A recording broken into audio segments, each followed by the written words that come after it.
ढेकूण नाव ऐकूनच अनेकांना किळस वाटतं. काहींच्या अंगावर काटा येतो, काहींना तर लहानसा ढेकूण पाहवतही नाही.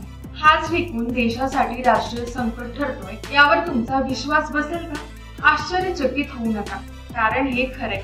जगातील एका देशावर या ढेकणांच्या हल्ल्यामुळे एक वेगळं संकट उभं राहिलं असून आता या देशात आरोग्याच्या समस्याही डोकं वर काढताना दिसत आहे. परिस्थिती हाताबाहेर जात असल्याचं पाहून थेट देशातील सरकारनंही यात लक्ष घातलं आहे. युरोपमधील मोठा आणि प्रगत देश असलेल्या फ्रान्सला सध्या ढेकणांच्या समस्यांनी ग्रासल्याची चर्चा आहे. राजधानी पॅरिससह अनेक शहरांमध्ये ढेकणांचा प्रादुर्भाव वाढला आहे. पुढील वर्षी पॅरिसमध्ये ऑलिम्पिक स्पर्धेचं आयोजन करण्यात आलं आहे. मात्र ढेकणांची दहशत पसरल्याने तिथल्या आरोग्य व्यवस्थेविषयी अनेक प्रश्न निर्माण झाले आहेत. पॅरिस ऑलिम्पिक फॅशन वीक आणि पर्यटकांना होणारा त्रास या पार्श्वभूमीवर ढेकणांच्या समस्येवर नियंत्रण मिळवण्याचे मोठे आवाहन या देशापुढे आहे.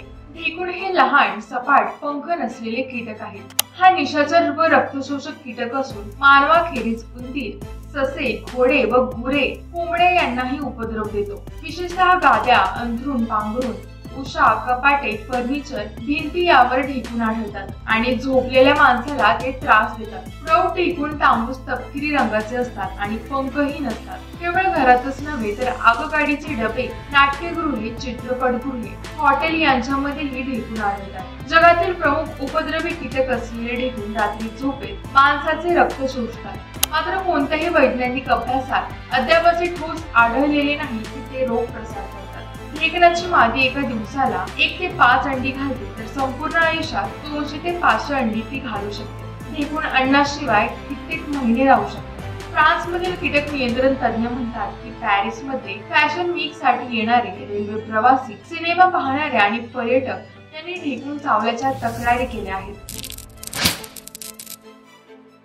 फ्रान्समध्ये सर्वत्र ढेकूण पसरले असल्याची तक्रार काही नागरिकांकडून करण्यात आली. 2017 ते 2022 मध्ये फ्रान्समधील 10 पैकी एकापेक्षा जास्त कुटुंबांना ढेकणांचा प्रादुर्भाव झाला होता, असे आरोग्य प्राधिकरणाचे म्हणणे आहे. मात्र आता ही समस्या तीव्र नसल्याचेही त्यांनी सांगितले. राष्ट्रीय अन्न, पर्यावरण आणि कार्यालय सुरक्षा यंत्रणेने सांगितले की ढेकूण असणे म्हणजे अस्वच्छता नाही. मात्र सामान्य नागरिक व पर्यटकांकडून तक्रारी वाढल्या आहेत. पॅरिसमध्ये अनेक चित्रपटगृहे, रेल्वे, मेट्रो, बस, हॉटेल यांमध्ये ढेकूण आढळून येत आहे. ढेकणाचा प्रादुर्भाव वाढल्याने समस्या शिक्षण मंत्र्यांनी पॅरिसमधील 10 शाळा काही दिवस बंद ठेवण्याचा निर्णय घेतला. मात्र काही शिक्षण संस्थांनी स्वतःहून त्यांच्या संस्था बंद ठेवल्या आहेत. काही कार्यालयांमध्ये ढेकूण वाढत असल्याच्या तक्रारी कर्मचाऱ्यांकडून करण्यात आल्या आहेत. सार्वजनिक वाहतूक व्यवस्थेच्या वाहनाने प्रवास करणाऱ्या 20 ते 25 जणांनी ढेकूण चावल्याचे निदर्शनास आणून दिले आहे. तर रेल्वेने प्रवास करणाऱ्या 40 पेक्षा जास्त प्रवाशांनी अशा तक्रारी केल्या आहेत. कीटक नियंत्रण कंपन्यांच्या संघटनेने सांगितले की ढेकणाच्या समस्येमुळे वर्षभरात 65% जणांनी कीटक नियंत्रण फवारणी केली आहे. मात्र कीटक नियंत्रण महाग असल्याने कमी उत्पन्न असलेल्या कुटुंबांच्या आवाक्याबाहेर असते.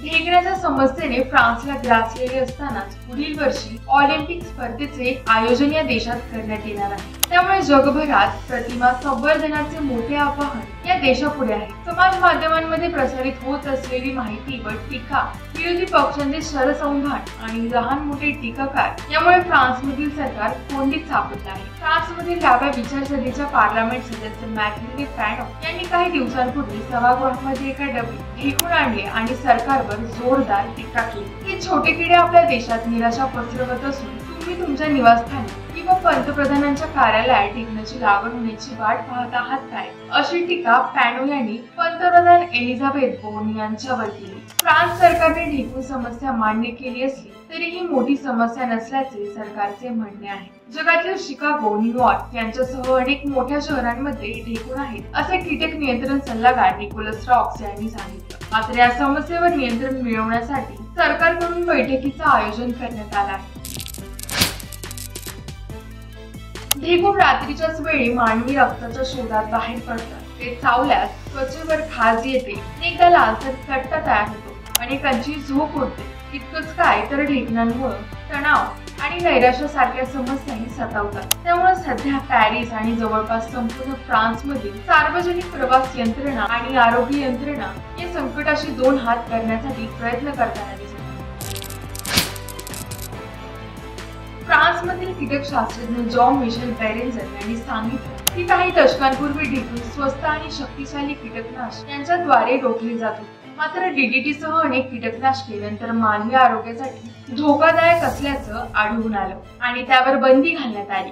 ढेकणाने सौम्य कीटकनाशकांचा यशस्वीरित्या प्रतिकार विकसित केला आहे असे शास्त्रज्ञांनी सांगितले. ढेकणांची संख्या वेगाने वाढते, त्यामुळे त्यांच्यावर वेळीच नियंत्रण मिळवणं गरजेचं आहे. मात्र त्यासाठी वापरण्यात येणारी कीटकनाशक फवारणी मानवी आरोग्यासाठी धोकादायक असल्याने अनेक कीटकनाशकांवर बंदी असल्याने ढेकणांवर नियंत्रण मिळवण्याचे मोठे आव्हान असते. ढेकणांचा प्रादुर्भाव रोखण्यासाठी प्रवाशांनी व पर्यटकांनी शयनकक्ष, टॅक्सी आणि मेट्रो आसनांची तपासणी केली आहे का याची चौकशी करणे गरजेचे आहे. बेडशीटवर लहान ठिपके असलेले कीटक दिसल्यास त्यांची तातडीने तक्रार करणे आवश्यक आहे.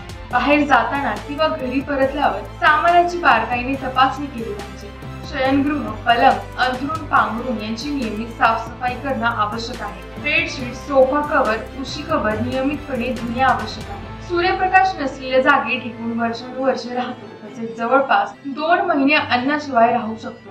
ढेकूण आढळल्यास कीटक नियंत्रण तज्ञांशी संपर्क साधून फवारणी करून घेण्याचा सल्ला आरोग्य तज्ञ देतात.